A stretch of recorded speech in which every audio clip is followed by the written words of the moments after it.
नमस्कार दोस्तों, स्वागत है आपका एक और इंटरेस्टिंग वीडियो में। आज की इस वीडियो में हम आपको कुछ बहुत महत्वपूर्ण क्वेश्चंस बताने वाले हैं जो कि हर एग्जाम में देखने के लिए मिलते हैं। तो सबसे पहला क्वेश्चन आपका कि भारत छोड़ो आंदोलन कब शुरू हुआ था।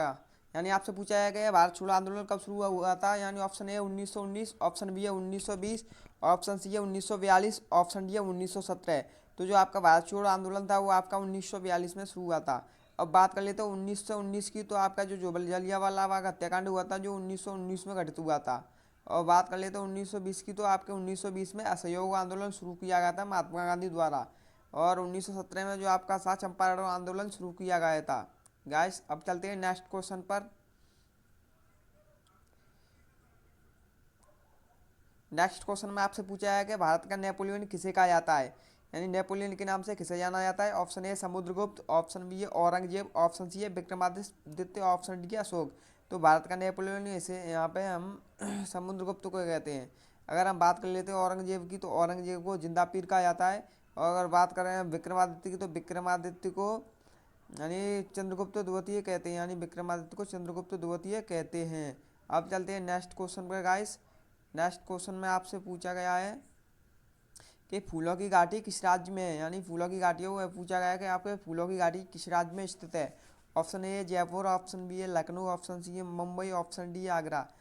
तो जो आपकी फूलों की घाटी है वो आपकी, मैं ऑप्शन नहीं लिख पाया, ऑप्शन नंबर ई लिख लीजिए यहाँ पर। ऑप्शन नंबर ई यानी उत्तराखंड में।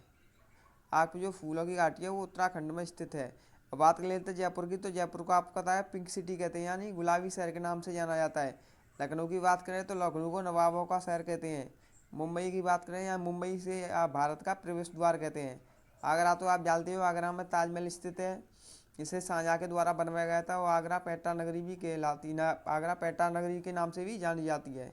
तो next question guys, next question में बात करते हैं। नेक्स्ट क्वेश्चन नंबर 4 में आपसे पूछा है कि मानव रक्त का पीएच मान है। यानी मानव रक्त का पीएच मान आपसे पूछा गया है। ऑप्शन ए 7, ऑप्शन बी है 6, ऑप्शन सी है 7.4, ऑप्शन डी है 2.4। तो आपका मानव रक्त का पीएच मान होता है जो 7.4 होता है। अगर 7 की बात करी जाए तो ये जल का पीएच मान होता है। 6 की बात की जाए तो ये यूरिन यानी जो मूत्र का पीएच मान होता है 6। अगर 2.4 की बात करी तो ये नींबू का पीएच मान होता है। यानी 2.4 नींबू का पीएच मान होता है। कैश मैंने बहुत ही इंपॉर्टेंट क्वेश्चन इस वीडियो में लिए हैं जो बहुत ही एग्जामों में देखने के लिए मिलते हैं। अब चलते हैं नेक्स्ट क्वेश्चन पर। नेक्स्ट क्वेश्चन में आपसे पूछा गया है कि विटामिन सी का रासायनिक नाम है। Option A retinol, option B है कैल्सीफेरॉल, ऑप्शन सी है एस्कॉर्बिक अम्ल, ऑप्शन डी है नेप्टोक्विनोन। तो यहाँ पे विटामिन सी का रासायनिक नाम एस्कॉर्बिक अम्ल है, यानी एस्कॉर्बिक एसिड भी कहते हैं। अगर हम बात करते हैं रेटिनॉल की, तो ये विटामिन ए का नाम है, यानी विटामिन ए का नाम है रेटिनॉल। अगर बात कर लें कैल्सीफेरॉल की, तो ये विटामिन डी का नाम है। यानी विटामिन डी को कैल्सीफेरॉल के नाम से जाना जाता है। अगर बात कर लेते हैं नेप्टोक्विनोन की, तो ये विटामिन के का रासायनिक नाम है। यानी जो नेप्टोक्विनोन है विटामिन के का रासायनिक नाम है। अब चलते हैं नेक्स्ट क्वेश्चन पर गाइस।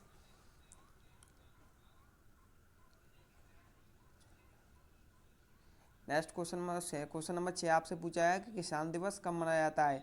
ऑप्शन ए है 7 अप्रैल, ऑप्शन बी है 1 मई, ऑप्शन सी है 8 मार्च, ऑप्शन डी है 23 मार्च। तो जो आपका किसान दिवस मनाया जाता है आपका 23 दिसंबर को किसान दिवस मनाया जाता है।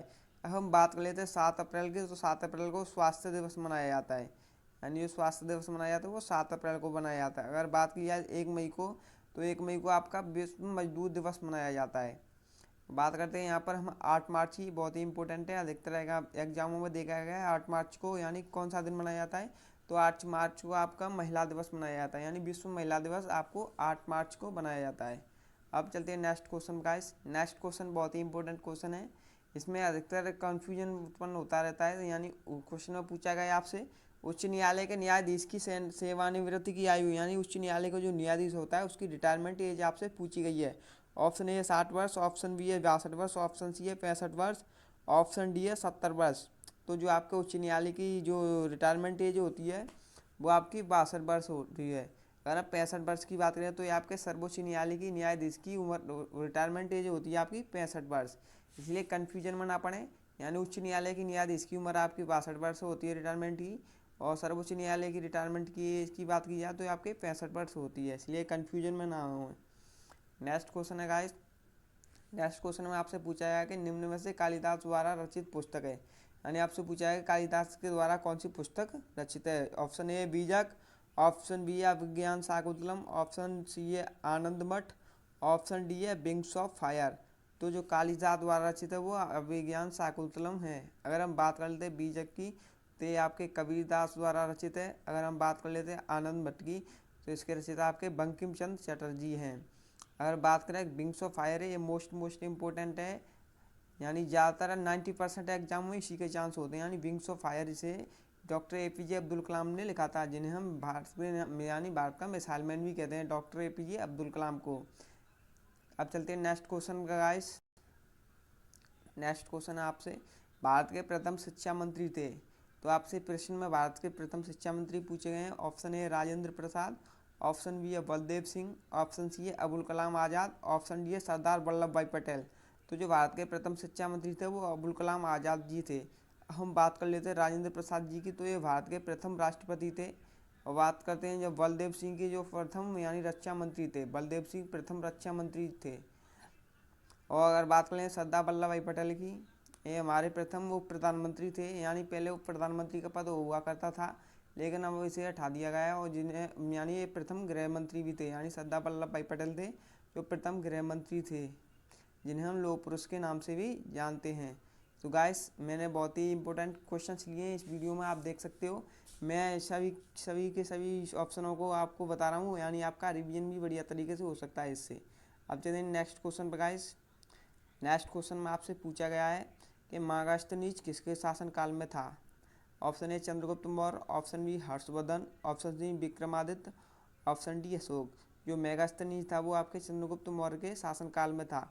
हम बात कर लेते हैं हर्षवर्धन की, तो जो हर्षवर्धन के कार्यकाल में था, यानी वो जो वैनसांग आया था वो हर्षवर्धन के कार्यकाल में आया था।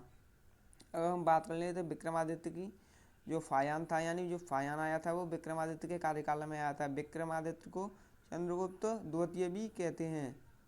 सो गाइस उम्मीद करता हूँ ये आपको वीडियो बहुत ही अच्छी लगी होगी। सो